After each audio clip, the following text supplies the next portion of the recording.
नमस्ते मित्रों, good evening, Ram Ram, जय राम जी की सभी मित्रों का स्वागत है मैया पाठशाला के इस डिजिटल प्लेटफॉर्म पर। मैं सुरेश राव आप सभी का तहे दिल से हार्दिक स्वागत करता हूं। मित्रों, जैसा कि आपने थंबनेल में देख ही लिया है, 18वीं और 19वीं सदी में भारतीय धर्म सुधार आंदोलन के बारे में अपन इस कक्षा के अंदर अध्ययन करेंगे। और मुख्यतः राजा राममोहन राय और राजा राममोहन राय के साथ साथ में अपन यंग बंगाल आंदोलन के बारे में पढ़ेंगे। उसके साथ साथ में अपन प्रार्थना समाज है उसके बारे में अध्ययन करेंगे। ठीक है, जितने भी विद्वान लाइव जुड़ रहे हैं सभी का स्वागत। गुड इवनिंग आजाद गुज्जर जी, पूजा जी वर्मा, गुड इवनिंग, स्वागत है सभी का। मित्रों, जितना ज़्यादा हो सके एक बार ये वीडियो शेयर करके आ जाइए। देखिए, कक्षा में स्टार्ट कर रहा हूँ, स्वागत है सभी का।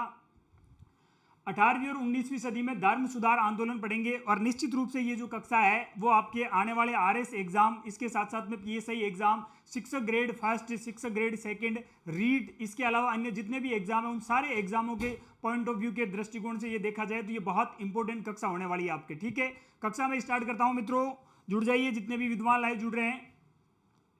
18वीं और 19वीं सदी में धर्म सुधार आंदोलन के बारे में पढ़ेंगे अपन। पहला प्रश्न है आपके सामने। जी सुरेंद्र जी, स्वागत है आपका। पहला प्रश्न है आपके सामने, 18वीं और 19वीं सदी से रिलेटेड है। प्रश्न क्या पूछा गया है मित्रों, देख लीजिए। प्रश्न पूछा गया कि धर्म प्रचार की अनुमति, धर्म प्रचार है इसकी अनुमति प्रदान की गई है। धर्म प्रचार की अनुमति मिलने के बाद निम्नलिखित में से कौन सी मिशनरी भारत के अंदर आई थी? पहली चीज तो ये माइंड में अपने सेट होनी चाहिए कि ईसाई धर्म प्रचारक जो संस्थाएं भारत आई थी। जी गुड इवनिंग सुरेंद्र जी, स्वागत है। जो ईसाई मिशनरियां भारत आई थी, उन ईसाई मिशनरियों को धर्म प्रचार की स्वतंत्रता है वो कहां प्रदान की गई थी? तो अपने को एक चीज याद रखनी है कि 1833 का चार्टर एक्ट याद रखिएगा मित्रों। 1813 का चार्टर एक्ट, 1833 नहीं है, 1813 का चार्टर एक्ट। देखिए 1813 का चार्टर एक्ट, 1813 के चार्टर एक्ट है। इस चार्टर एक्ट के अंदर क्या प्रावधान किया गया था? तो ईसाई धर्म प्रचारक जो संस्थाएं हैं उनको भारत में धर्म प्रचार की स्वतंत्रता दी गई थी। कौन से एक्ट में दी गई थी? 1813 के चार्टर एक्ट। इस एक्ट के तहत ईसाई मिशनरियों को भारत में धर्म प्रचार की स्वतंत्रता दी गई थी। भारत में धर्म प्रचार की स्वतंत्रता प्रदान कर दी गई थी कि आप भारत के अंदर ईसाई धर्म है उसका प्रचार प्रसार कर सकते हो। तो अब ये 1813 के चार्टर में जो धर्म प्रचार की स्वतंत्रता प्रदान की गई मित्रों, इसी के तहत बहुत सारी ईसाई मिशनरियां हैं वो भारत आती है। और कौन कौन सी ईसाई मिशनरियां आती है? तो लंदन से कौन सी ईसाई मिशनरी आई थी?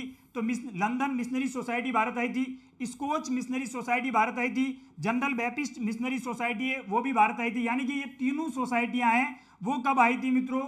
1813 के चार्टर एक्ट के तहत ईसाई मिशनरियों को जो धर्म प्रचार की स्वतंत्रता प्रदान की गई थी, उसके बाद ये ईसाई मिशनरियां भारत आती है। भारत के अंदर ईसाईकरण की शुरुआत कहां से होती है? तो केरल से होती है मित्रों, 1813 के चार्टर से। और बहुत सारे तथ्य आपको याद रखने हैं।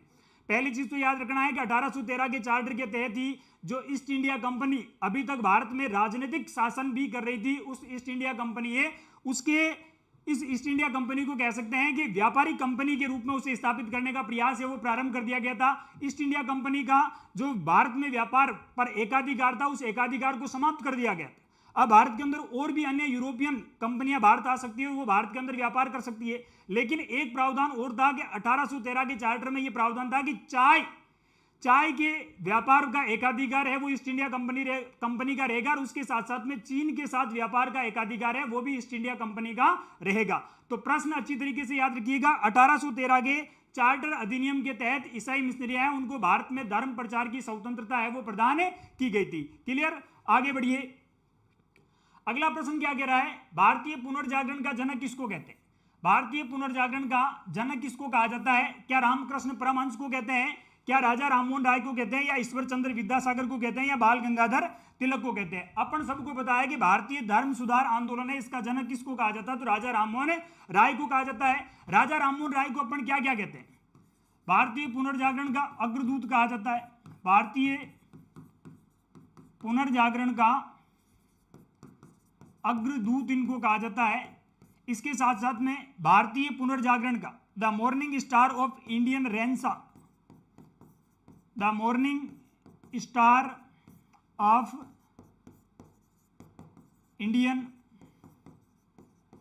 रेनेसां के नाम से इनको जाना जाता है। भारतीय पुनर्जागरण आंदोलन का प्रभात तारा है वो राजा राममोहन राय को कहते हैं। ध्यान रखिएगा, इनको कहा जाता है आधुनिक भारत का पिता, आधुनिक भारत का पिता राजा राममोहन राय को कहा जाता है। इसके साथ साथ में इनको क्या कहते हैं, तो इनको कहते हैं अपन भारतीय प्रेस का जनक। भारतीय प्रेस का जनक किसको कहा जाता है, तो राजा राममोहन राय को कहा जाता है। पूर्व और पश्चिम के बीच, पूर्व और पश्चिम के मध्य, पश्चिम के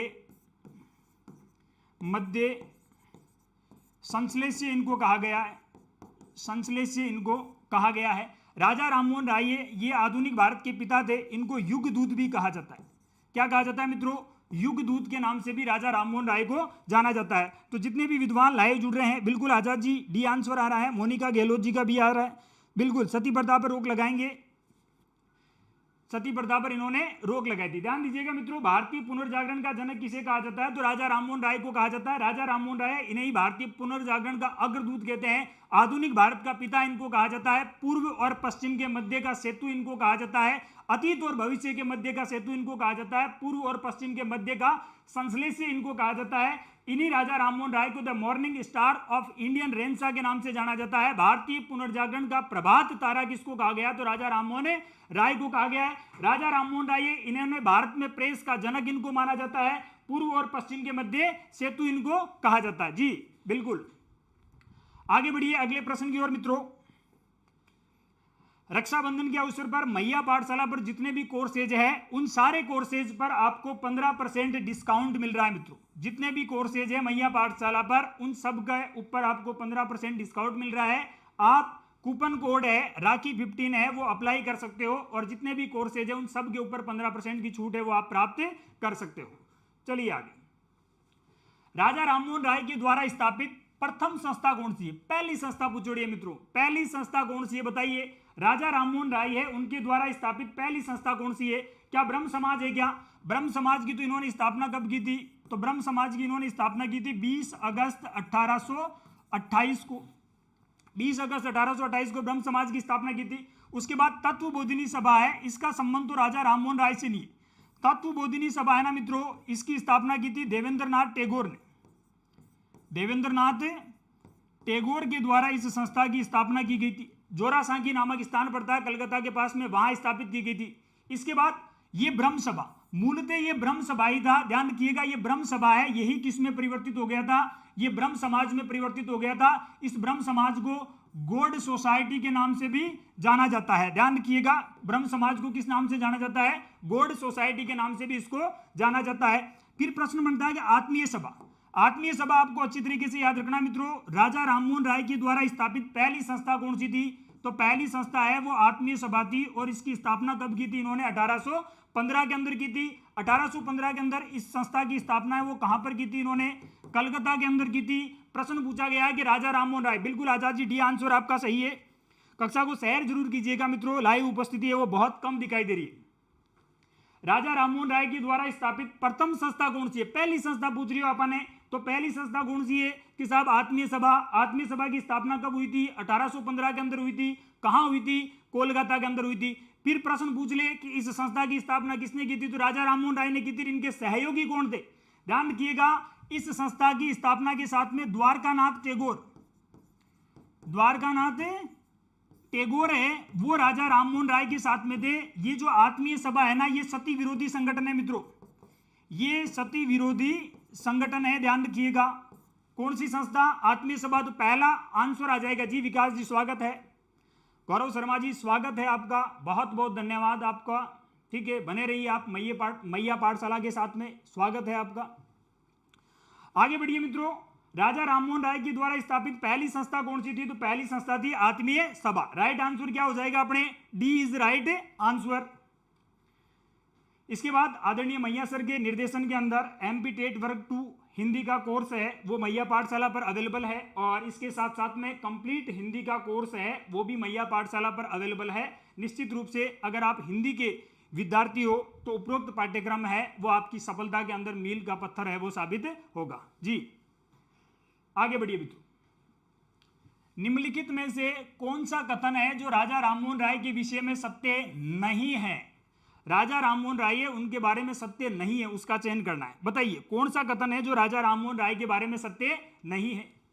जी विकास जी, इन्होंने the prospect of Jesus the guide to peace and happiness शीर्षक से एक पुस्तक प्रकाशित की थी। बिल्कुल सत्य बात है ये तो। राजा राममोहन राय है, इनके द्वारा द प्रिस्पेक्ट ऑफ जीसस, ईसा के नीति वचन शांति और खुशहाली, ईसा के नीति वचन शांति और खुशहाली, ये तो निश्चित रूप से राजा राममोहन राय के द्वारा लिखा गया है। उसके बाद इन्होंने इंडियन रिफॉर्म एसोसिएशन की स्थापना की थी क्या? बताइए। देखें, इन्होंने आत्मीय सभा की स्थापना की, ये तो अभी अपन ने देखा कि साहब 1815 के अंदर इन्होंने आत्मीय सभा की स्थापना की थी। कहाँ की थी? तो कोलकाता के अंदर की थी। उसके बाद इन्होंने फारसी भाषा में तूफत उल मुआवदीन नाम से एक पुस्तक प्रकाशित की थी। बिल्कुल की थी साहब, ये तो सत्य है। तो फिर असत्य कौन सा हो जाता है अपने? बी असत्य है, लिखा हुआ है इंडियन रिफॉर्म एसोसिएशन। ध्यान रखिएगा मित्रों, इंडियन रिफॉर्म एसोसिएशन है, इसकी स्थापना किसके द्वारा की गई थी? केशव चंद्र सेन के द्वारा इसकी स्थापना की गई थी। केशव चंद्र सेन के द्वारा इस संस्था की स्थापना की गई थी। 1870 में इस संस्था की स्थापना की गई थी। और इस संस्था की स्थापना का अगर अपने को उद्देश्य पूछे तो ध्यान रखिएगा, महिला शिक्षा हेतु ये संस्था कार्य करती थी। किस हेतु कार्य करती थी? महिला शिक्षा हेतु ये संस्था है वो कार्य करती थी। तो बी है वो गलत हो जाएगा। बिल्कुल, प्रणाम गोदारा जी, स्वागत है आपका जी। बी इज राइट आंसर है। चलिए आगे अगले प्रश्न पर बढ़ते हैं मित्रों। किसने पुस्तक ए गिफ्ट टू मोनोथिस्ट का पर्शियन भाषा में लेखन किया था? ए गिफ्ट टू मोनोथिस्ट नाम से पर्शियन भाषा के अंदर पुस्तक है, वो किसके द्वारा लिखी गई है? तो ये अपन स्पष्ट रूप से दिखाई दे रहा है कि ये किताब किसके द्वारा लिखी गई है। क्या महादेव गोविंद रानाडे ने लिखी थी क्या सैयद अहमद खान ने लिखी थी क्या अब्दुल कलाम आजाद ने लिखी थी क्या? ना साहब, ये किताब किसके द्वारा लिखी गई है? राजा राममोहन राय के द्वारा ये पुस्तक है वो लिखी गई है। तो इसका राइट आंसर क्या हो जाएगा अपने? D is right answer. प्रश्न का उत्तर साथ साथ जरूर देते रहिए मित्रों, आपका इंतजार हो रहा है, प्रश्न का उत्तर जरूर दीजिएगा। प्रश्न का उत्तर है वो साथ साथ में जरूर देते रहिएगा जी। आजाद गुज्जर जी का डी आंसर आ रहा है। इसके बाद अगले प्रश्न पर बढ़िए। राजा राममोहन राय के बारे में निम्नलिखित कथनों में से कौन सा एक गलत है? असत्य का चयन करना है मित्रों। आजकल जो प्रश्न पूछे जा रहे हैं वो इसी प्रकार के हैं, कंसेप्ट बेसिस प्रश्न पूछे जाते हैं और ज्यादातर ये नहीं है या असत्य है या गलत है, इससे रिलेटेड प्रश्न पूछे जाते हैं। ठीक है, तो देखिए, क्या राजा राममोहन राय ने 1804 में तूफत उल मुआवदीन नाम से एक पत्रिका है वो प्रकाशित की थी था? ये बिल्कुल सत्य है। उसके बाद इन्होंने वेदांत कॉलेज की स्थापना की थी। बिल्कुल की थी साहब। वेदांत कॉलेज की स्थापना है वो राजा राममोहन राय के द्वारा कब की गई थी? तो वेदांत कॉलेज की स्थापना इन्होंने 1825 में की थी। और पूछ ले कि इन्होंने वेदांत सोसाइटी की स्थापना कब की थी? अगर आपसे पूछ ले कि इन्होंने वेदांत सोसाइटी की स्थापना कब की थी, तो ध्यान रखिएगा, वेदांत सोसाइटी की स्थापना 1816 में की थी। और ये संस्थाएं कहाँ स्थापित हुई थी? तो ये संस्थाएं स्थापित हुई थी मित्रों कलकत्ता के अंदर। उसके बाद इन्होंने द प्रेस्पेक्ट ऑफ जीसस में इन्होंने यीशु के देवीय होने के, ईसा मसीह उनके देवीय होने के सिद्धांत को खारिज किया। बिल्कुल सत्य है। उनका अखबार संवाद कौमुदी है, वो बांग्ला भाषा का पहला अखबार था क्या? बताइए, इस प्रश्न का उत्तर जरूर दीजिएगा। अनुराधा जी खोरवाल दे रहे हैं सी, विकास जी सी आंसर दे रहे हैं, मोनिका गहलोत जी सी आंसर दे रहे हैं, विकास जी गुड इवनिंग, संजू श्रीवास्तव जी स्वागत है, थोड़ा लेट हुए हो आप, कोई बात नहीं। प्रश्न क्या पूछा जा रहा है कि राजा राममोहन राय के संबंध में कौन सा कथन असत्य है? देखो, 1804 के अंदर इन्होंने तूफत उल मुआवदीन का प्रकाशन किया था, ये तो सत्य है।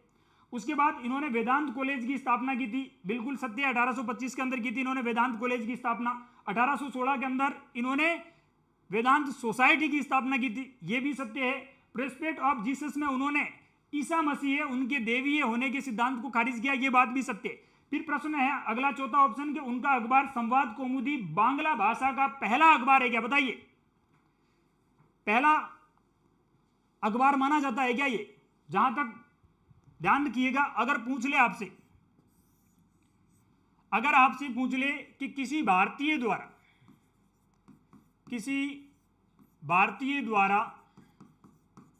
भारतीय भाषा में, भारतीय भाषा में प्रकाशित संपादित प्रथम अखबार अगर आपसे पूछा जाए तब तो आप आंसर क्या देकर के आओगे कि साहब संवाद कौमुदी। राजा राममोहन राय पहले व्यक्ति थे जिन्होंने किसी भारतीय भाषा के अंदर, ध्यान रखिएगा ये पहले व्यक्ति है जिन्होंने किसी भारतीय भाषा के अंदर एक पत्र है वो निकाला था। लेकिन प्रश्न यहां ऑप्शन अपने को दे रहा है कि डी क्या कह रहा है, कि डी कह रहा है कि उनका अखबार संवाद कौमुदी है, वो बांग्ला भाषा में लिखा गया पहला अखबार था। क्या गलत है साहब, बांग्ला भाषा में लिखा गया पहला अगर अखबार अपन को पूछ ले तो ध्यान रखिएगा पहला अखबार था समाचार दर्पण। कौन सो? समाचार दर्पण। और ये जो समाचार दर्पण है वो ईसाई बेपिस्टों के द्वारा ये प्रकाशित करवाया जाता था और ये समाचार दर्पण बांग्ला भाषा में था। और पहली बार ये कब प्रकाशित हुआ था? 1818 के अंदर। तो प्रश्न बहुत इजी है, लेकिन जनरली आप लोग ये लाइन पढ़ते हो कि राजा राममोहन राय पहले व्यक्ति थे, राजा राममोहन राय पहले व्यक्ति थे जो किसी भारतीय भाषा के अंदर एक पत्र उन्होंने प्रकाशित किया था संवाद कौमुदी के नाम से। लेकिन प्रश्न पूछा गया है बांग्ला भाषा का पहला अखबार, तो बांग्ला भाषा का पहला अखबार कौन सा होगा? समाचार दर्पण होगा। जी राहुल कुमार जी स्वागत है, बिल्कुल। ओपी गोदारा जी का डी आंसर आ रहा है। कक्षा को सैर जरूर कीजिएगा मित्रों, उपस्थिति बहुत कम दिखाई दे रही है। इसके बाद कॉलेज शिक्षा असिस्टेंट प्रोफेसर के लिए एक टेस्ट सीरीज है थर्ड पेपर की जो मैया पाठशाला पर उपलब्ध है और इसके अंतर्गत टोटल 20 टेस्ट है और 20 में से 18 टॉपिक वाइज टेस्ट है मित्रों और 2 फुल टेस्ट है। प्रत्येक टेस्ट पेपर है उसका वीडियो सॉल्यूशन है वो करवाया जाएगा और अभी 15% ऑफ भी चल रहा है निश्चित रूप से, क्योंकि ये टेस्ट सीरीज है वो संडे से स्टार्ट हो चुकी है। और उसके साथ साथ में इंडिया हिस्ट्री का एक कंप्लीट कोर्स है वो मैया पाठशाला पर उपलब्ध है जिसमें भारतीय कला, इतिहास और संस्कृति कंप्लीटली लाइव बैच है ये पूरा का पूरा, जिसमें एनसीईआरटी और माध्यमिक शिक्षा बोर्ड की पाठ्य पुस्तकों को आधार बनाया गया है और उसके साथ साथ में हिंदी ग्रंथ अकादमी की पुस्तकें हैं, मानक पुस्तकें हैं, उनको यहाँ समावेशित किया गया है। ये कोर्स मैया पाठशाला पर उपलब्ध है, कंप्लीटली लाइव बैच है ये और ये भी स्टार्ट हो चुका है। तो उपरोक्त पाठ्यक्रम आप मैया पाठशाला से डाउनलोड कर सकते हो। जी बिल्कुल मेरा है संजू श्रीवास जी, मेरे द्वारा ही पढ़ाई जाएगी यहाँ कंप्लीट इंडिया हिस्ट्री। ठीक है, आगे बढ़िए। निम्नलिखित में से किसकी रचना के साथ राजा राममोहन राय संबंधित नहीं है? क्योंकि मुख्यतः आज की ये कक्षा है ना, मैं प्रॉपर्ली राजा राममोहन राय को समर्पित किए मित्रों।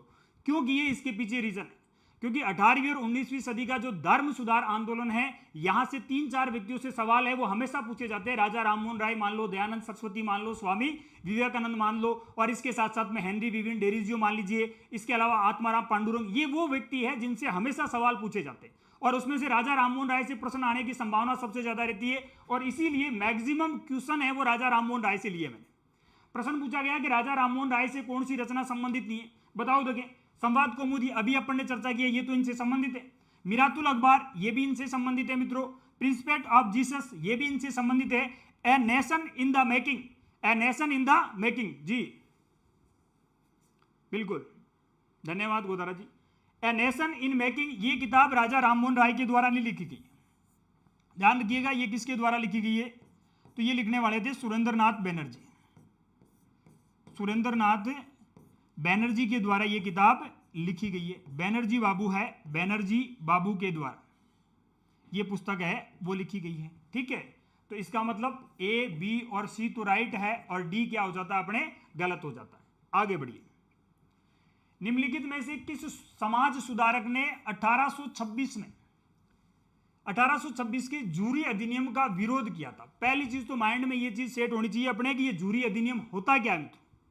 जूरी अधिनियम था क्या था? ये न्याय की व्यवस्था से रिलेटेड एक एक्ट था जो ब्रिटिश सरकार के द्वारा लागू किया गया था और इस एक्ट के अंदर क्या प्रावधान किया गया था? कहीं ना कहीं यहां अंग्रेज है वो अपने आप को भारतीयों से उच्च नस्ल का मानते थे। जूरी एक्ट में उन्होंने ये प्रावधान कर दिया कि अगर कोई यूरोपियन समुदाय का व्यक्ति या कोई भारतीय ईसाई अपराधी है, अगर कोई यूरोपियन समुदाय का व्यक्ति या कोई भारतीय ईसाई अपराधी है तो उसके खिलाफ कोई भारतीय हिंदू या मुसलमान जज है वो सुनवाई नहीं कर सकता, उसके खिलाफ यूरोपियन ही सुनवाई करेंगे। जबकि हिंदू मुसलमान अगर कोई अपराधी है तो उसके खिलाफ ये यूरोपियन लोग सुनवाई कर सकते हैं। तो ये जूरी एक्ट था मित्रों, और 1826 में इस एक्ट का विरोध किसने किया था बताइए। देखिए ईश्वर चंद्र विद्यासागर नहीं आएगा, क्योंकि ईश्वर चंद्र विद्यासागर है, ये तो वो व्यक्ति है जिन्होंने 1856 में लॉर्ड कैनिंग के माध्यम से, जो तत्कालीन भारत के गवर्नर जनरल थे, इन्हीं के प्रयासों से विधवा पुनर्विवाह एक्ट आया था।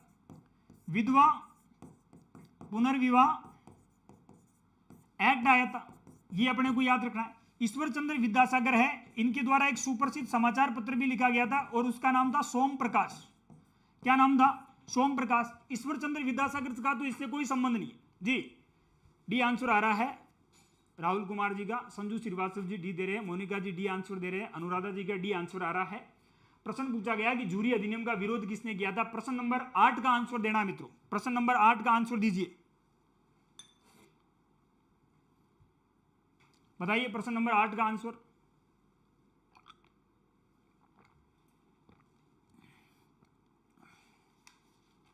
प्रश्न नंबर 8 का अनुराधा जी का बी आंसर आ रहा है, हाँ राहुल कुमार जी का डी आ रहा है, संजू श्रीवास्तव जी का सी आ रहा है। अरे भाई जूरी अधिनियम का विरोध करना है। जूरी अधिनियम का विरोध किसने किया था? तो यहां तो राजा राममोहन राय ने किया। भले ही इन्होंने पाश्चात्य शिक्षा का समर्थन कर दिया हो मित्रों, भले ही इन्होंने, जी कमलेश कुमार जी स्वागत है, भले ही इन्होंने पाश्चात्य शिक्षा का समर्थन कर दिया हो, भले ही अंग्रेज राज का इन्होंने समर्थन कर दिया हो, भले ही इन्होंने ब्रिटिश जो शिक्षण व्यवस्था है उसका समर्थन कर दिया हो, लेकिन ब्रिटिश कालीन जो जूरी व्यवस्था है ना, उस जूरी व्यवस्था का इन्होंने विरोध कर दिया। जूरी व्यवस्था को इन्होंने एक्सेप्ट नहीं किया। इन्होंने कहा कि जब जूरी व्यवस्था है वो सबके लिए समान होगी। अगर कोई भारतीय है, चाहे वो ईसाई हो, हिंदू हो, मुस्लिम हो, कोई भी हो, जो सामने जज रहेगा वो यूरोपियन के खिलाफ भी वही सुनवाई करेगा और भारतीय के खिलाफ भी वही सुनवाई करेगा। यहां आप किसी प्रकार का कोई नस्लीय विभेद नहीं कर सकते हो। तो राइट आंसर क्या हो जाएगा? राइट आंसर हो जाएगा बी। जी संजू जी गुड इवनिंग, जय श्री राम, खुशी स्वागत है, मोनिका गहलोत जी का सी आंसर आ रहा है, सभी का स्वागत है। राइट आंसर क्या हो जाएगा अपने? बी। जूरी अधिनियम से दो व्यक्तियों को अच्छी तरीके से याद रखिएगा मित्रों, एक तो Henry Vivian Derozio, Henry Vivian Derozio जिनका संबंध यंग बंगाल आंदोलन से है, उन्होंने भी इस जूरी एक्ट का विरोध किया था। और राजा राममोहन राय भले ही ब्रिटिश राज के समर्थक रहे हो, लेकिन उन्होंने भी इसका क्या किया था? विरोध किया था। क्लियर? आगे बढ़िए।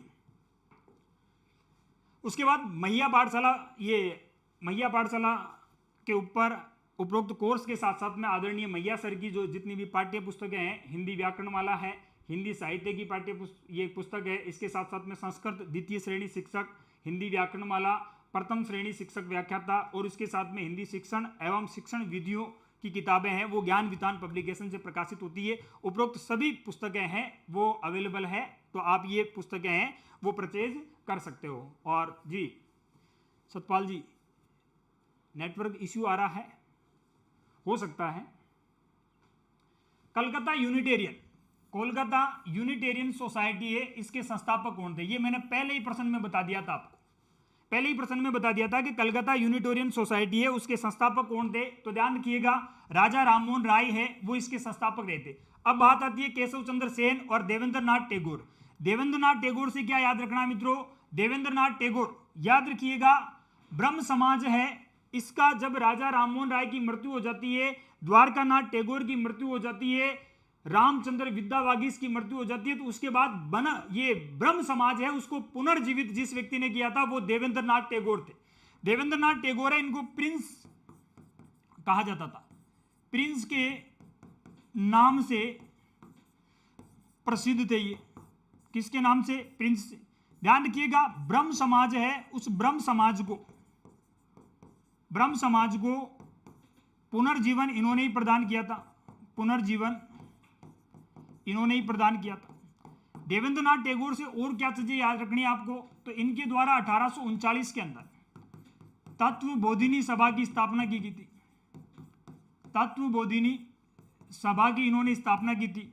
इसके अलावा देवेंद्र नाथ टैगोर है, ध्यान रखिएगा, इनके द्वारा 1840 के अंदर कलकत्ता के अंदर इन्होंने तत्वबोधिनी स्कूल की भी स्थापना की थी।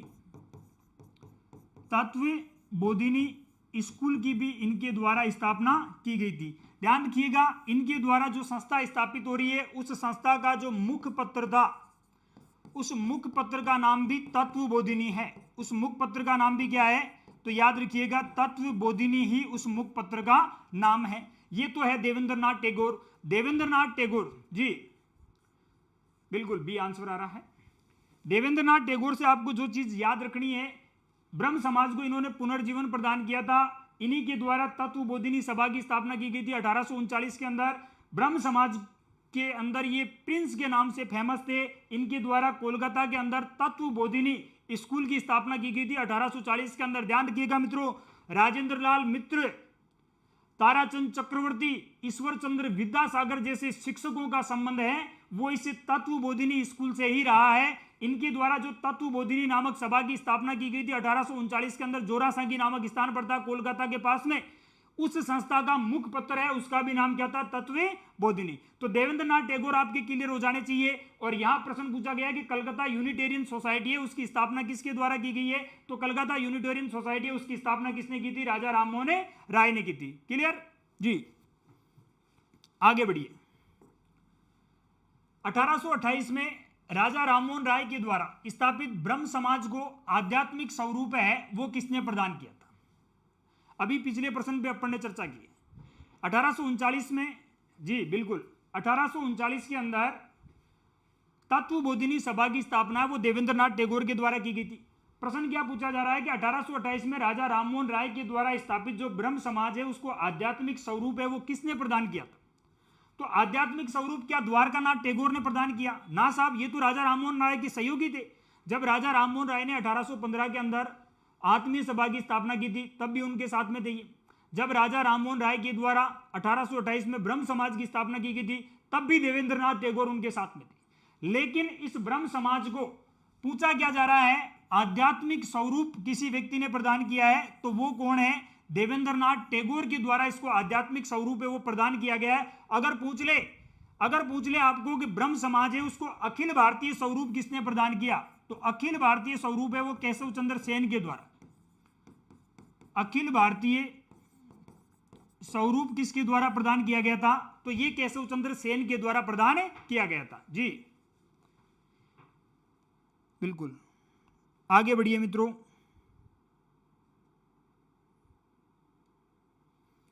ब्रह्म समाज है उसको आध्यात्मिक स्वरूप किसके द्वारा? देवेंद्रनाथ टैगोर ने प्रदान किया था। और उसके बाद इसको अखिल भारतीय स्वरूप किसने प्रदान किया था? तो केशव चंद्र सेन ने प्रदान किया था। आत्माराम पांडुरंग के बारे में अपन अगले प्रश्न पे चर्चा करेंगे। यहां देवेंद्रनाथ टैगोर को अच्छी तरीके से आपको याद रखना है, ठीक है। निम्नलिखित में से किस संगठन द्वारा राजा राममोहन राय ने समय से पहले की थी? किस संगठन की कल्पना? राजा राममोहन राय वो दूरदर्शी प्रवृत्ति के व्यक्ति भी थे और इनके द्वारा एक अंतर्राष्ट्रीय संगठन की कल्पना की गई थी। और वो अंतर्राष्ट्रीय संगठन कौन सा है? जनरली ये सवाल पूछ लिया जाता है। जिस संगठन को अपन राष्ट्र संघ के नाम से जानते हैं मित्रों, राष्ट्र संघ की इन्होंने पहले ही कल्पना कर ली थी। राजा राममोहन राय है, इन्होंने राष्ट्र संघ जैसी एक अंतर्राष्ट्रीय संस्था है, एक अंतर्राष्ट्रीय संस्था की इन्होंने कल्पना की थी। देखो, राजा राममोहन राय, वो राजा राममोहन राय जिनकी 1833 में मृत्यु हो गई थी, उस समय इन्होंने ये कल्पना कर ली थी कि एक अंतर्राष्ट्रीय स्तर पर एक ऐसी संस्था स्थापित होनी चाहिए। और बिल्कुल ये हुई थी। राजा राममोहन राय की मृत्यु के लगभग 90 साल बाद में एक अंतर्राष्ट्रीय संस्था के रूप में राष्ट्र संघ अस्तित्व में आया था। 1920 के अंदर प्रथम विश्व युद्ध के बाद पेरिस शांति समझौता होता, उस शांति सम्मेलन के बाद में कहा जाता है कि राष्ट्र संघ की स्थापना की गई थी। चलिए जी, सतपाल जी, नेटवर्क एरर का इश्यू आ रहा है, कोई बात। जिस समय राजा राममोहन राय ने सती प्रथा के निषेध हेतु अभियान चलाया था उस समय गवर्नर जनरल कौन था? बताओ तो। ये तो बहुत फेमस सवाल है। जब राजा राममोहन राय है इन्होंने सती प्रथा निषेध हेतु एक अभियान चलाया था तो उस समय भारत का गवर्नर जनरल कौन था? तो अपन सबको बताया कि साहब उस समय भारत का गवर्नर जनरल कौन था? Lord William Bentinck. Lord William Bentinck है, इन्होंने 4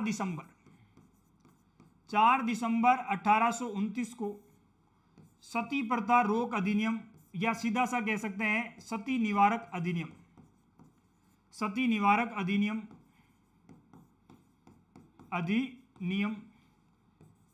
एक्ट 17 था। सती निवारक अधिनियम धारा इसकी 17 है, वो पारित किया था 4 दिसंबर 1829 को। किसने? लॉर्ड विलियम बेंटिंक ने। अब बेंटिंक से और कौन कौन से तथ्य आपको याद रखने हैं, तो ये याद रखिएगा, बंगाल का अंतिम गवर्नर, बंगाल का अंतिम गवर्नर जनरल कौन था, तो लॉर्ड विलियम बेंटिंक था। लॉर्ड विलियम बेंटिंक है ये भारत का प्रथम गवर्नर जनरल भी यही था। भारत का प्रथम गवर्नर जनरल है वो भी कौन था, लॉर्ड विलियम बेंटिंक। ध्यान रखिएगा 1828 से लेकर के 1835 तक ये भारत का गवर्नर जनरल रहा था लॉर्ड विलियम बेंटिंक। बेंटिंक से एक चीज और याद रखनी है आपको, 1833 के अंदर, 1833 में मैकाले मिनट के तहत, मैकाले मिनट के तहत फारसी की जगह अंग्रेजी को भारत की राजभाषा का दर्जा दिया, भारत की राजभाषा का दर्जा इन्होंने दिया था। ध्यान रखिएगा इसके द्वारा ही 1835 में कलकत्ता मेडिकल कॉलेज की स्थापना की गई थी। कलकत्ता के अंदर मेडिकल कॉलेज है, मेडिकल कॉलेज की इनके द्वारा स्थापना की गई थी। विलियम बेंटिंक से और भी कोई तथ्य आपको याद रखना तो ध्यान रखिएगा, मैकाले आयोग का गठन इन्होंने ही किया था। मैकाले आयोग है, उस मैकाले आयोग का गठन भी 1835 के अंदर किसके द्वारा किया गया था, लॉर्ड विलियम बेंटिंक के द्वारा किया गया था। जी डी बिल्कुल संजू जी राइट आंसर है। आदित्य सुमन जी का डी आंसर आ रहा है, बिल्कुल। मुकेश जी का डी आंसर आ रहा है, बिल्कुल सत्य आंसर है मित्रों, बिल्कुल सत्य आंसर है। ठीक है, लॉर्ड विलियम बेंटिंक 1828 से 1835 तक गए थे। और भी बहुत सारे तथ्य, ये बंगाल के अंतिम गवर्नर जनरल थे, भारत के पहले गवर्नर जनरल है, इन्हीं को बनाया गया था। 1828 से 1835 तक रहे थे।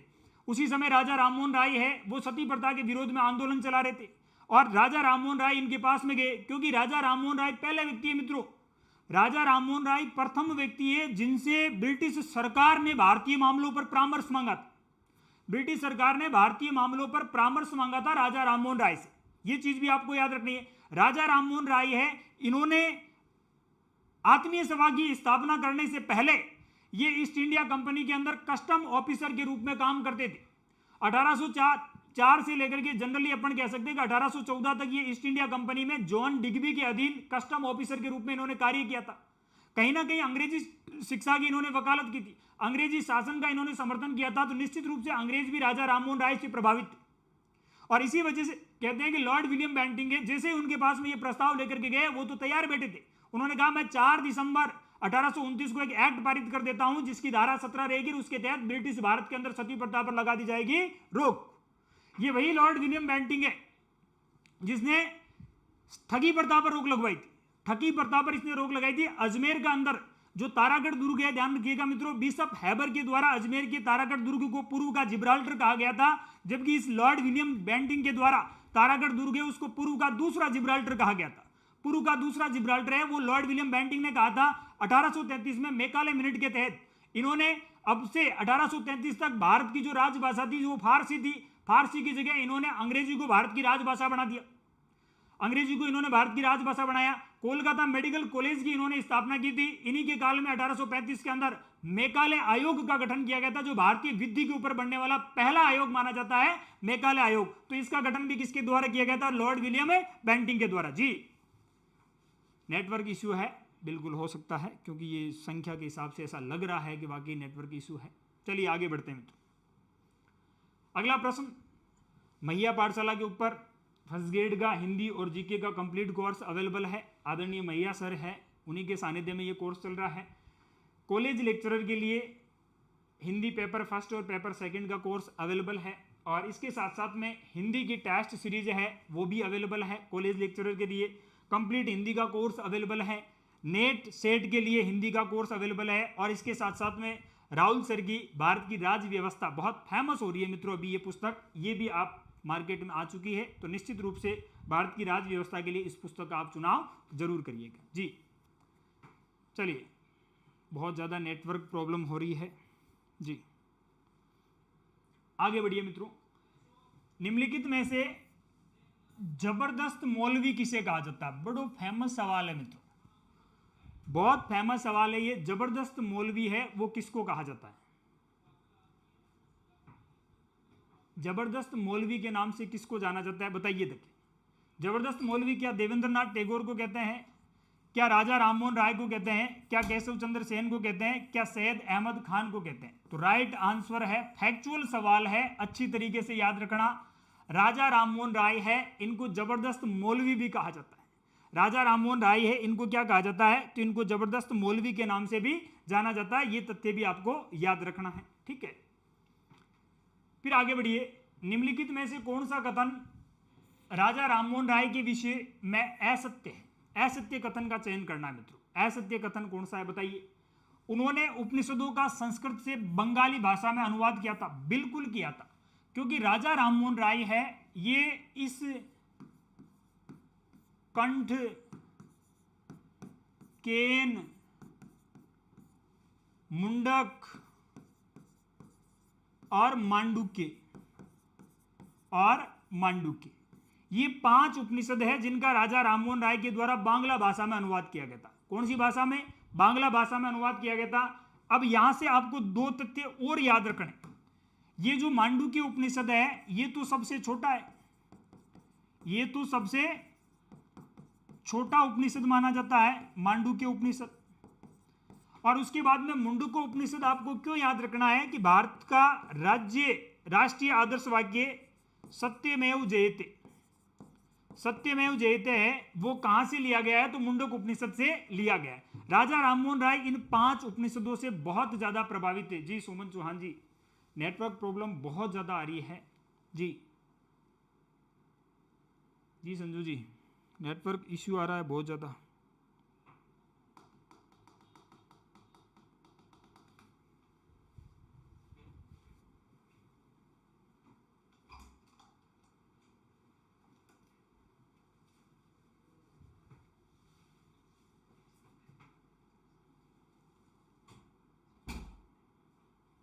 चलिए, नेटवर्क प्रॉब्लम बहुत ज़्यादा है, हो सकता है आपके वहाँ नेटवर्क का इश्यू हो, क्योंकि यहाँ से तो लगभग प्रॉपरली कक्षा है वो डिलीवर हो रही है, ठीक है। फिर भी प्रयास कर रहे हैं, तकनीकी टीम है वो बहुत प्रयास कर रही है कि प्रॉपरली आपको कक्षा है वो कंटिन्यू प्राप्त हो, ठीक है। देखिए, राजा राममोहन राय है, इनके विषय में असत्य कथन चुनना है अपने को मित्रों। इन्होंने उपनिषदों का संस्कृत भाषा से बंगाली भाषा में अनुवाद किया था, ये तो बिल्कुल सत्य है, क्योंकि राजा राममोहन राय इन्होंने क्या कहा था? राजा राममोहन राय ने कहा था कि शुद्ध हिंदू धर्म है वो यहाँ उपनिषदों में दिखाई देता है। शुद्ध हिंदू धर्म है वो कहाँ दिखाई दे रहा है? उनको उपनिषदों में दिखाई दे रहा है। यहाँ आपको एक चीज याद रखना है कि उपनिषद है जिन्हें वेदों का अंतिम भाग कहा जाता है, और इसी वजह से ये वेदांत कहलाए थे। टोटल 108 उपनिषद है, और इन 108 उपनिषदों के बारे में जानकारी अपने को मुक्तोपनिषद के अंदर ये जानकारी अपने को प्राप्त होती है, यानी कि ए तो राइट है। उसके बाद इन्होंने फारसी में ईश्वर परक निबंध लिखे थे, बिल्कुल लिखे थे, ये तो सत्य है। भारत की आजादी प्राप्त करने के लिए इन्होंने संवैधानिक आंदोलन को एक तरीके के रूप में समर्थन दिया था, ये बात भी सत्य है। इनका दाह संस्कार कलकत्ता में हुआ ना भाई, राजा राममोहन राय का कलकत्ता में दाह संस्कार कब से हो गया? देखो, राजा राममोहन राय है, हुआ क्या था वो सुन लो पहले। राजा राममोहन राय से जो तथ्य अपने को याद रखने हैं वो क्या याद रखने हैं कि राजा राममोहन राय है, इनको मुगल बादशाह अकबर सेकंड ने, जो अंग्रेजों के संरक्षण में बनने वाला प्रथम मुगल बादशाह था अकबर सेकंड के द्वारा एक तो प्रदान की गई राजा की उपाधि। राजा की क्या प्रदान की गई? इनको उपाधि प्रदान की गई। राजा की उपाधि प्रदान करके इनको आलफिन जहाज में बिठाया गया। आलफिन क्या था? जहाज का नाम था। आलफिन किसका नाम है? जहाज का। इस जहाज में बिठा करके राजा राममोहन राय को कहां भेजा? लंदन भेजा। क्यों भेजा था? कि ब्रिटेन के सम्राट से मिले और इस अकबर सेकंड की पेंशन बढ़ाओ। अकबर सेकंड की क्या करो? पेंशन बढ़ाओ। इस उद्देश्य हेतु इनको राजा की उपाधि प्रदान की और आलफिन जहाज से इनका टिकट बनवा दिया, ये लंदन गए थे। और बड़े ताज्जुब वाली बात है मित्रों कि राजा राममोहन राय पहले व्यक्ति थे जो समुद्री मार्ग से लंदन गए थे। पहले व्यक्ति थे राजा राममोहन राय जो जहाज में बैठ करके लंदन गए थे, ठीक है। तो आलफिन जहाज में बैठ के लंदन गए और यहां पर ब्रिटेन के सम्राट से मुलाकात करने के लिए इनको भेजा गया था, लेकिन पता नहीं मुलाकात ऐसी कौन सी मुलाकात की कि वापस लौट के लिए। लंदन के अंदर ही राजा राममोहन राय की मृत्यु हो गई थी 27 सितंबर 1833 को। कहां मृत्यु हो गई थी इनकी? तो इनकी मृत्यु हो गई थी ब्रिस्टल में, और ब्रिस्टल नामक स्थान कहां पड़ता है? लंदन में। यहां पर राजा राममोहन राय की मृत्यु हो जाती है और इनकी समाधि है वो भी यहीं पे बनी हुई है। ध्यान रखिएगा मित्रों, अजमेर के चौहान शासक विग्रहराज चतुर्थ के द्वारा लिखा गया एक नाटक है हरिकेली। अजमेर के चौहान शासक विग्रहराज चतुर्थ के द्वारा एक नाटक लिखा गया है हरिकेली। उस नाटक की आधा अंश है वो वर्तमान में 16 खंभों के महल के नाम से प्रसिद्ध सरस्वती कंठाभरण पाठशाला के नाम से प्रसिद्ध और 2.5 दिन के झोंपड़े के नाम से प्रसिद्ध इमारत की सीढ़ियों के ऊपर अंकित है, जबकि आधा अंश है वो ब्रिस्टल लंदन के अंदर स्थित राजा राममोहन राय की समाधि पर अंकित है। 27 सितंबर 1833 को राजा राममोहन राय की मृत्यु कहां पे हुई थी? ब्रिस्टल लंदन में। इनको वहीं पर दफनाया गया था। कुछ इतिहासकार ऐसा कहते हैं कि राजा राममोहन राय लंदन गए थे तो हो सकता है कि वहां वो ईसाई संस्कृति से प्रभावित हो गए और उन्होंने ईसाई धर्म ग्रहण कर लिया। गलत है, उन्होंने ईसाई धर्म ग्रहण नहीं किया था, लेकिन उनकी मृत्यु वहां पे हुई थी। उस समय मृत्यु हुई थी जिस समय ब्रिटेन के अंदर शव के दाह संस्कार की अनुमति नहीं थी। इस वजह से राजा राममोहन राय को दफनाया गया था। राजा राममोहन राय के जीवन के अंतिम समय के बारे में अपने को जानकारी है। वो उनके मित्र थे मैरी कारपेंटर और उनके द्वारा एक बुक लिखी गई थी the last days of Raja Rammohan Roy in England या इन लंदन। उस पुस्तक के अंदर राजा राममोहन राय के जीवन के अंतिम समय के बारे में अपने को जानकारी प्राप्त होती है। तो यहां क्या हो जाएगा? इनका दाह संस्कार कलकत्ता में नहीं हुआ था साहब, इनका दाह संस्कार कहां हुआ था? लंदन में हुआ था। कटे हुए हो, लंदन में आपको दाह संस्कार हुई हो। ठीक है, आगे बढ़ो। निम्नलिखित में से किसने ब्रह्म समाज को अखिल भारतीय स्वरूप बनाया था?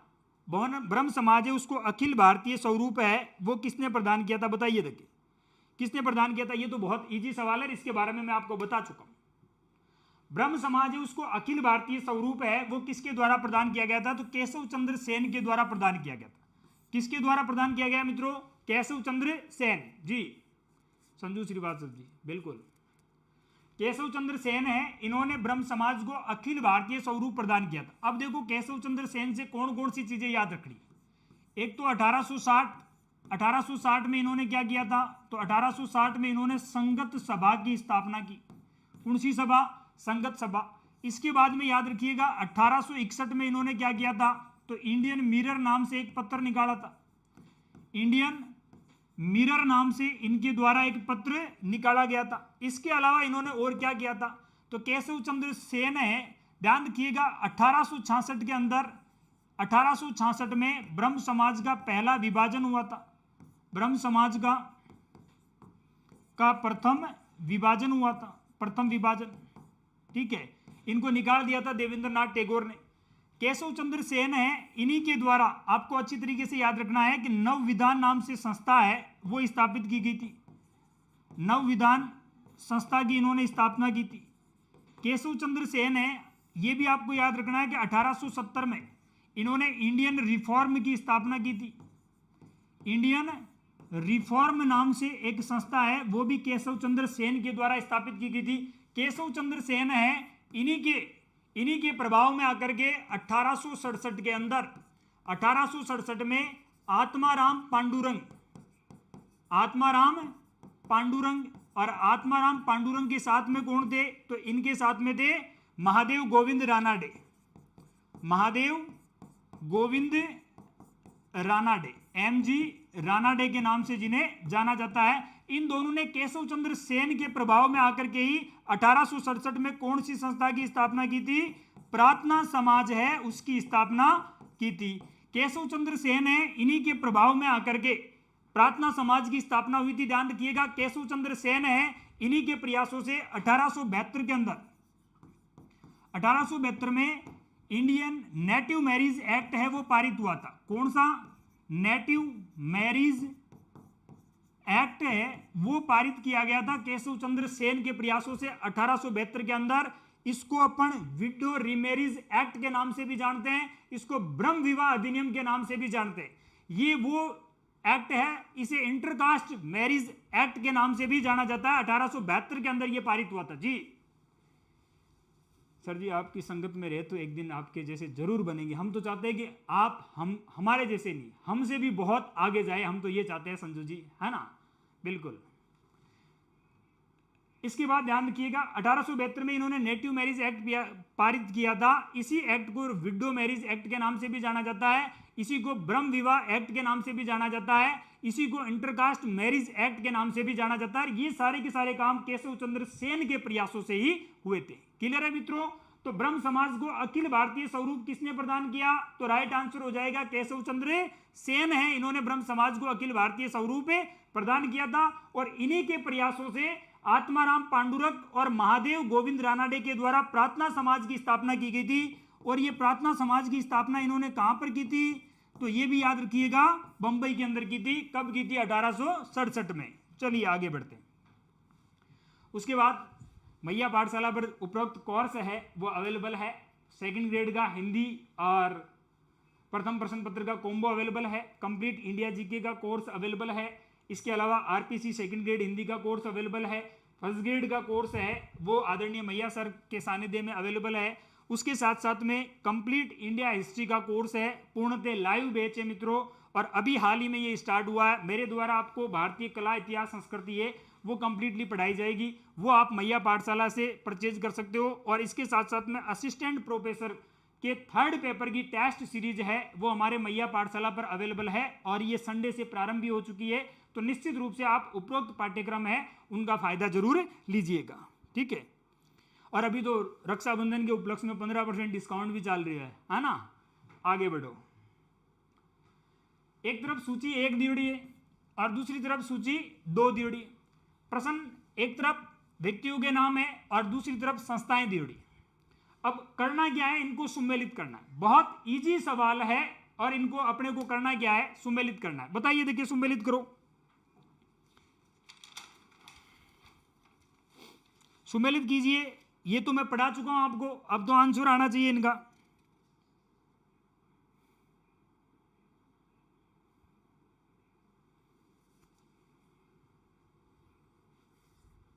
देखिए राजा राममोहन राय है, इनका संबंध किससे है, तो अपन सबको पता है कि इनका संबंध ब्रह्म समाज से है। और ब्रह्म समाज की स्थापना कहाँ हुई, 1828 में।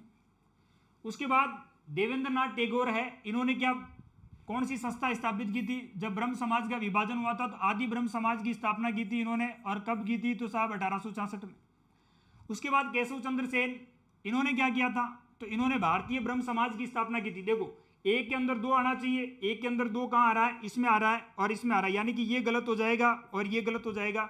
उसके बाद में बी के अंदर 1 आना चाहिए, बी के अंदर 1 यहाँ आ रहा है, बी के अंदर यहाँ 3 आ रहा है, तो इसका मतलब ये यहीं कट गया। ए क्या हो जाएगा, राइट आंसर। ए के अंदर 2 आना चाहिए, बी के अंदर 1 आ गया, 3 के अंदर 4, यानी कि केशव चंद्र सेन है, इन्होंने किसकी स्थापना की थी, भारतीय ब्रह्म समाज की स्थापना की थी। और इन्होंने भी इस संस्था की स्थापना कब की थी मित्रों, 1866 में, ठीक है। उसके बाद पंडित शिवनाथ शास्त्री है, इन्होंने साधारण ब्रह्म समाज की स्थापना की थी। ये ब्रह्म समाज में दूसरा विभाजन हुआ था मित्रों आनंद मोहन बोस के सिद्धांतों पर। आनंद मोहन बोस के सिद्धांतों पर पंडित शिवनाथ शास्त्री के द्वारा 1878 के अंदर साधारण ब्रह्म समाज की स्थापना की गई थी। तो यहां पर ब्रह्म समाज है उसके सारे विभाजन कवर कर सकते हैं।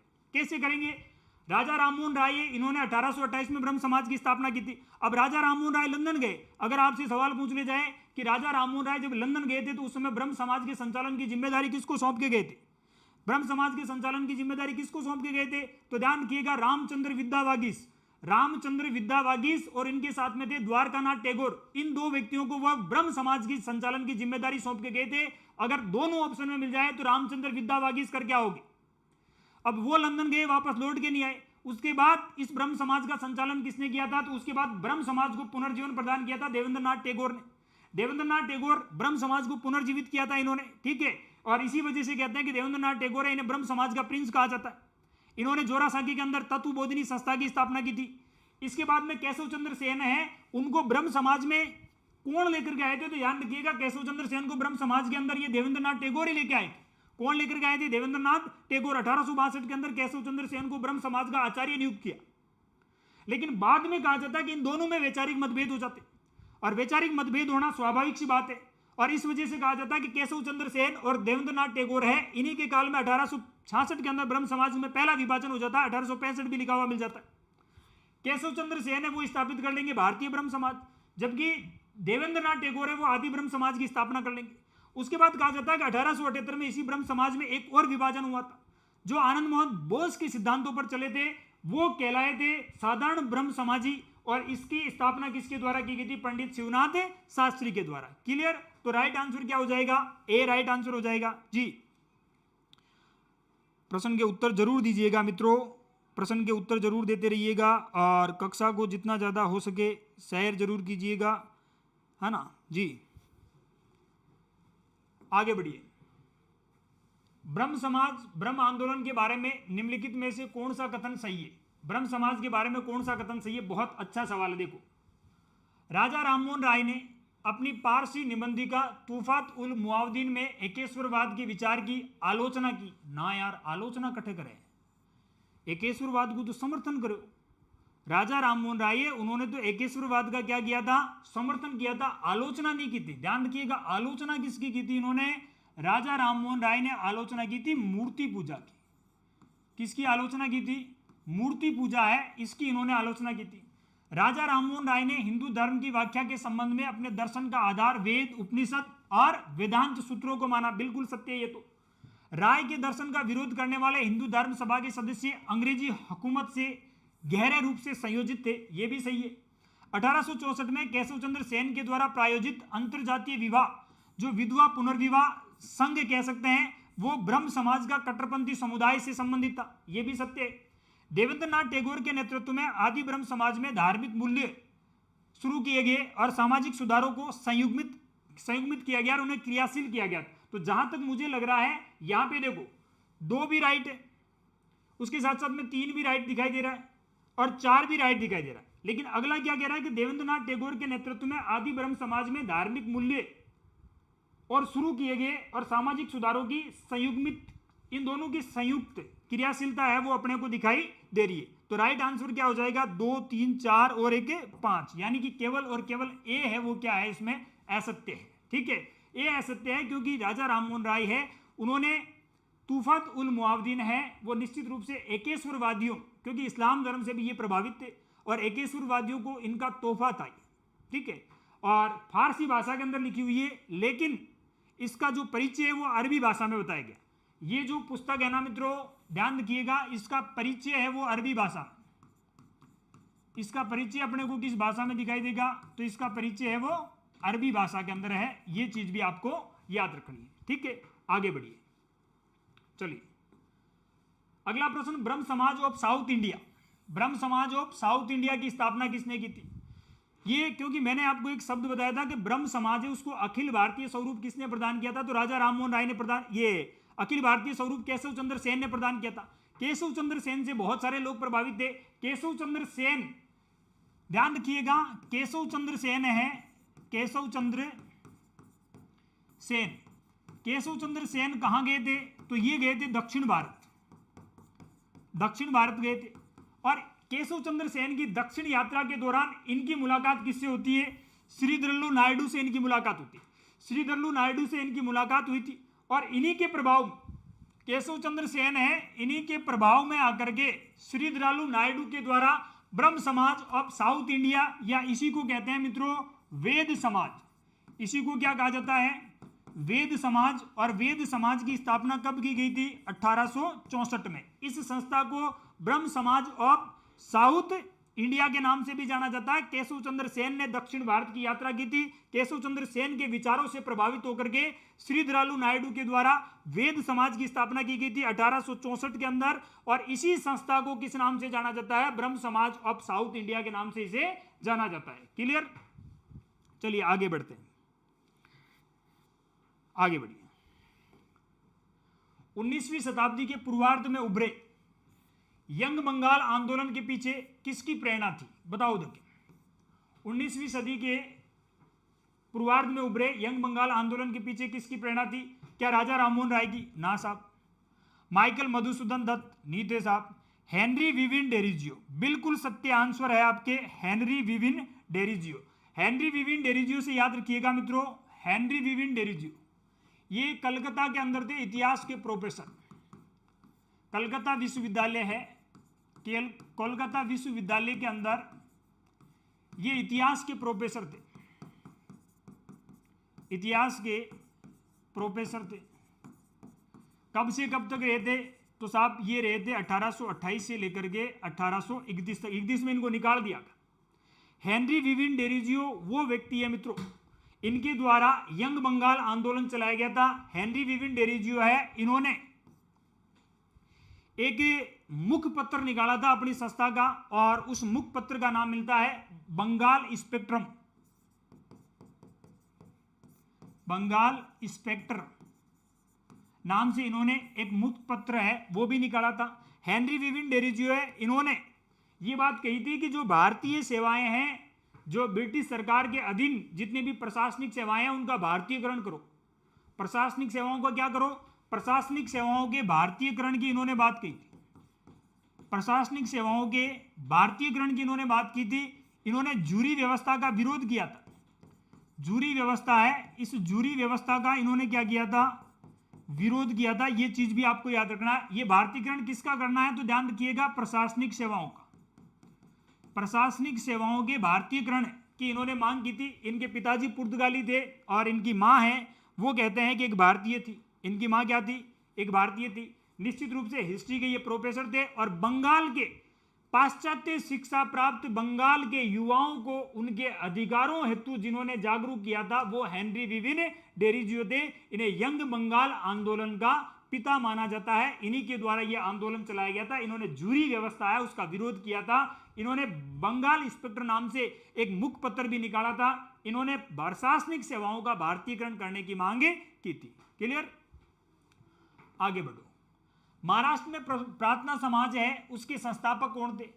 महाराष्ट्र में प्रार्थना समाज की स्थापना किसने की थी? तो ये मैंने आपको पहले ही बता दिया। देखो, महाराष्ट्र में प्रार्थना समाज है, इसकी स्थापना किसने की थी? तो आत्माराम पांडुरंग। अब आत्माराम पांडुरंग के साथ में कौन थे? तो इनके साथ में थे एमजी रानाडे। एमजी रानाडे। अगर पूछ ले कि प्रार्थना समाज की स्थापना कब हुई थी तो साहब 1867 के अंदर हुई थी। 1867 में कहां हुई थी? तो साहब बंबई के अंदर इस संस्था की स्थापना हुई थी। एमजी रानाडे को ध्यान रखिएगा, पश्चिमी भारत में पुनर्जागरण का अग्रदूत कहा जाता है। पश्चिमी भारत में पुनर्जागरण का अग्रदूत इनको कहा जाता है। अग्रदूत इनको कहा जाता है। ये आपको अच्छी तरीके से याद रखना। इन्हीं के द्वारा ये संस्था है वो स्थापित की गई थी। जी जी बिल्कुल आएंगे संजू जी, आप तो स्कूल लेक्चरर बनिए। हमारी हार्दिक शुभकामनाएं हैं आपको, है ना। बहुत जल्द आप आने वाली भर्ती के अंदर जरूर सफल होवे। बिल्कुल आएंगे, क्यों नहीं आएंगे। ठीक है, आगे बढ़िए। सुबोध पत्रिका का प्रकाशन किसने किया था? बताओ तो। बहुत फेमस सवाल है और बात स्कूल वाक्यता की चली है तो निश्चित रूप से ऐसे प्रश्न है वो एग्जाम में पूछे जा सकते हैं। सुबोध पत्रिका है, उसका प्रकाशन किसने किया था? बताइए। ब्रह्म समाज, आर्य समाज, प्रार्थना समाज या देव समाज? कौन सी संस्था है जिसके द्वारा सुबोध पत्रिका है उसका प्रकाशन किया जाता था? बताइए। देखिए, सुबोध पत्रिका का प्रकाशन है वो किस संस्था के द्वारा किया जाता था? बताइए मित्रों। इसका जो आदर्श वाक्य है वो था सत्यमेव जयते। आदर्श वाक्य है वो क्या था? सत्यमेव जयते। बताओ देखिए किस संस्था से संबंधित है। एक चीज तो माइंड में सेट कर लो कि ये जो ब्रह्म समाज है ना, इनकी तो कोई पत्रिका ही नहीं थी। ब्रह्म समाज के द्वारा कोई पत्रिका है वो प्रकाशित नहीं की जाती थी। उसके बाद आर्य समाज है, निश्चित रूप से आर्य समाज में दयानंद सरस्वती का नाम आता है। आर्य समाज की ओर से उस समय किसी प्रकार का कोई पत्र है वो प्रकाशित नहीं किया जाता था। ठीक है। उसके बाद प्रार्थना समाज और देव समाज। तो राइट आंसर क्या होगा? प्रार्थना समाज होगा। प्रार्थना समाज के द्वारा 4 मई 1873 से इन्होंने एक पत्रिका है वो प्रारंभ की थी और वो थी सुबोध पत्रिका। कौन सी पत्रिका? सुबोध पत्रिका है। इस सुबोध पत्रिका का मराठी और गुजराती भाषा में, मराठी और गुजराती भाषा में प्रकाशन प्रारंभ किया। प्रकाशन प्रारंभ किया था। ये चीज आपको याद रखनी है। ठीक है, तो राइट आंसर हो जाएगा अपने सी। फिर आगे बढ़ो। ये आज का अंतिम सवाल है। इनमें से कौन प्रार्थना समाज से संबंधित नहीं था? प्रार्थना समाज संबंधित नहीं है उस व्यक्ति का नाम बताइए। कुंवर नरोत्तम सिंह शेखावत जी का सी आंसर आ रहा है, बिल्कुल। उनका नाम बताइए जिनका संबंध प्रार्थना समाज से नहीं है। तो अभी अपन ने पढ़ा था साहब, आत्माराम पांडुरंग तो है, आर.जी. भंडारकर जी ये भी है, महादेव गोविंद रानाडे ये भी है, देवेंद्र नाथ टैगोर नहीं। देवेंद्र नाथ टैगोर नहीं है, क्योंकि देवेंद्र नाथ टैगोर है, इनका संबंध किससे है? तो देवेंद्र नाथ टैगोर है, इनका संबंध तो ब्रह्म समाज से है। कौन सा समाज हुए? ब्रह्म समाज से इनका संबंध है। तत्व बोधिनी सभा से इनका संबंध रहा है देवेंद्र नाथ टैगोर का। ठीक है, तो ये थे मित्रों राजा राममोहन राय और राजा राममोहन राय के साथ यंग बंगाल आंदोलन और उसके साथ साथ में प्रार्थना समाज से संबंधित महत्वपूर्ण परीक्षा उपयोगी प्रश्नोत्तरी थी। इस प्रश्नोत्तरी को निश्चित रूप से आप शेयर जरूर कीजिएगा, जितने भी विद्वान हैं आपके उन तक इस प्रश्नोत्तरी को जरूर पहुंचाइएगा और बने रहिए मैया पाठशाला के साथ। हो सकता है नेटवर्क एरर रहा था और उस वजह से ये कक्षा है वो प्रॉपरली आप तक नहीं पहुंच पाई हो। ठीक है, तो उसके बाद आप जरूर इसको पढ़िएगा और जितना ज़्यादा हो सके विद्वानों तक शेयर जरूर कीजिएगा। ठीक है, सभी को शुभ रात्रि, बने रहिए मैया पाठशाला के साथ। धन्यवाद, थैंक यू।